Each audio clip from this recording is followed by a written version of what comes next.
To get back into anime, manga, light novels, video games, and other niche activities, I suggest you first start with what made it so interesting for you in the first place. Was it because it was trending? Was it because it made you feel like part of a secret club that only you and a select few were into? And now that these activities have become part of mainstream popular culture, have you decided to stop being into it? Was it because it is so oversaturated with generic content that it made you not very interested in it, since it all feels the same? Or was it after critical thinking about the things you've consumed, you then realized they are not as good as you thought them to be and you do not like them as much anymore? Was it your desire for more mature content? This video is for all ages. First, to get back into your hobby, you need to build up stamina again by going back into anime again, even if you don't feel a strong urge, but a subtle urge is what I'm talking about. Second way to get back into it is to make a schedule.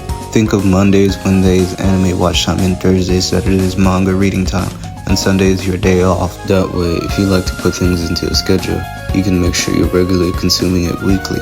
Third is to accept you don't have to keep up with every new thing. You get to decide what you want to watch and when you want to watch it. Don't take it too harshly when people want you to watch the anime you haven't seen yet. It doesn't make you less of a fan if it doesn't interest you, then it doesn't interest you. But consider the reasons why you won't watch or read it. Don't rely on reasons such as it reminds me of some traumatic event. Stop thinking of the trauma and focus on the positive if you can. Oh, the art is bad. Recognize that good storytelling matters more than the art, and get used to it if you can. Fourth is expand your genre. If you only typically watch one genre, expand it. If all you want is a more mature story, look up seinen series for anime. Seinen doesn't equal more mature, and shonen doesn't equal less mature, it just means targeted demographics. If you've seen Death Note and think of seinen, well, Death Note is a shonen. Keep in mind, the opposite of a seinen is a josei, which is targeted towards an older female audience. Diverse genres make the world go round. If you're only into action series, try to expand outside of the genre. They can help you understand why some people like some genres and help you to understand the personality of different types of fans. If you can't find a good anime, just get into manga. Fifth is to accept you're never too old to like something. If people make fun of you for it, they're wrong. Continue to like what you like. It may be awkward to like what you like, but it doesn't mean you should not like it. You get to decide what you like, and your age doesn't stop you from liking it. And there is nothing wrong with liking it. Sixth is if anime made you nervous, awkward, or an outcast, try to interpret anything you enjoy in the most positive way possible for yourself while suppressing negative thoughts that may occur. If you internalize stereotypes from the media you consume, reject stereotypes and see people as unique. Remember, always interpret media in a way that is positive for your well-being. This means if you see a negative message, just interpret it differently in a way that is positive. If you struggle with internalizing stereotypes, look into cognitive psychology and media studies. I will post links below to assist you with this. Seventh is fear of weight gain. If you're afraid of weight gain, you might as well stop watching this video. Get off social media. Stop watching TV. Stop watching movies. Stop doing anything that doesn't involve much sitting. Do you understand how narrow-minded this is? If you want professional advice regarding weight gain or weight loss and nutrition, get a dietitian and a nutritionist.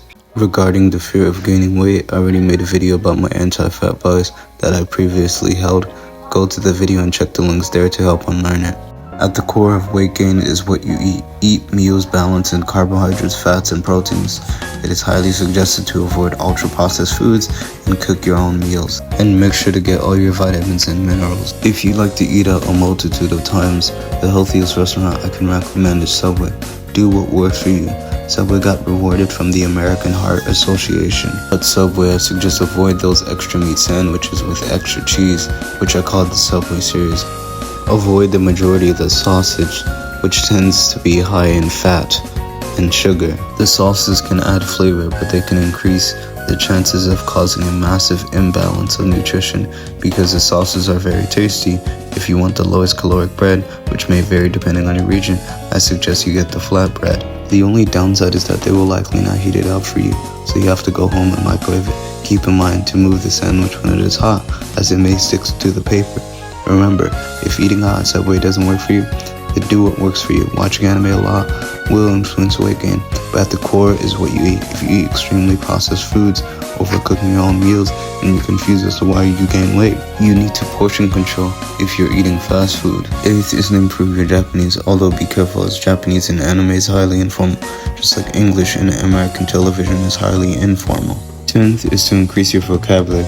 Even though anime and manga uses simple vocabulary, there may be occasional words you may not notice, so try to spot it and search it up. 11th is artistic creativity. Sometimes anime has intense moments where the animation is astounding. This is called sakuga. You can come back to anime for using references. Here's an example of sakuga from the anime called Hajime no Ippo. I don't know what episode it is for Hajime no Ippo. I just found it on YouTube. 本当に強い。初めから分かってたことだ。この人に勝つには、沢村さんを倒すには。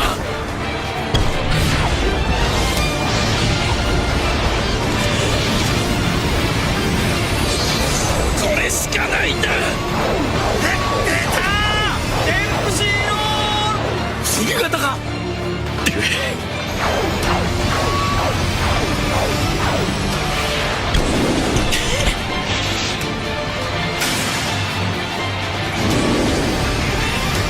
そこだ。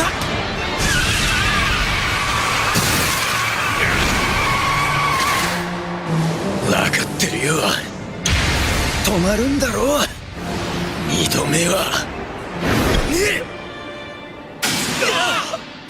止まりやがった。デンプシー破りだ。もう見抜きおったか。恐るべき天賦の際。タイミングを遅らせてくる。そのパンチに合わせる。ここだ。死ね。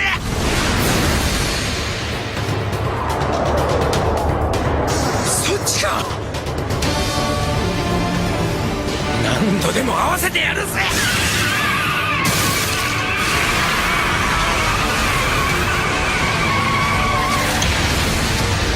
こっちとも止まりやがった。もう何が何だかわからない。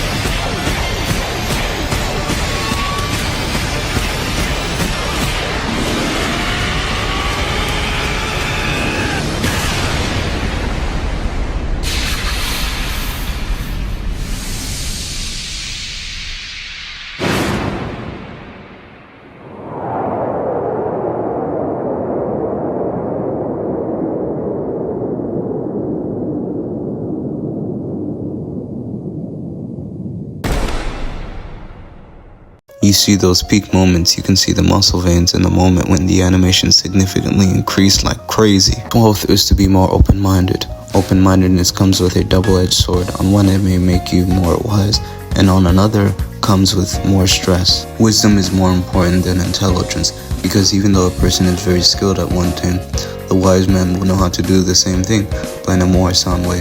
Think of cooking bread for someone. An intelligent person may cook bread in the fastest way possible, while a wise person will empathize with the person they're cooking it for, try to understand their feelings as to how they want it and what type of bread they want and how they want it cooked. 13th is that there may be more social taboos that you want to see explored in anime, such as age gaps, incest, and rape. Talk to fans online or look up anime with very taboo topics that can get you back into it. 14th is to be yourself again. Remember, reject cultural standards of what you think is right, and remember, not every culture feels the same way.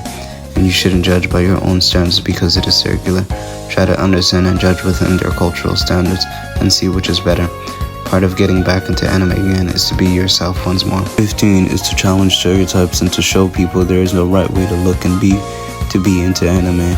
Remember, you can become what you want to be once again.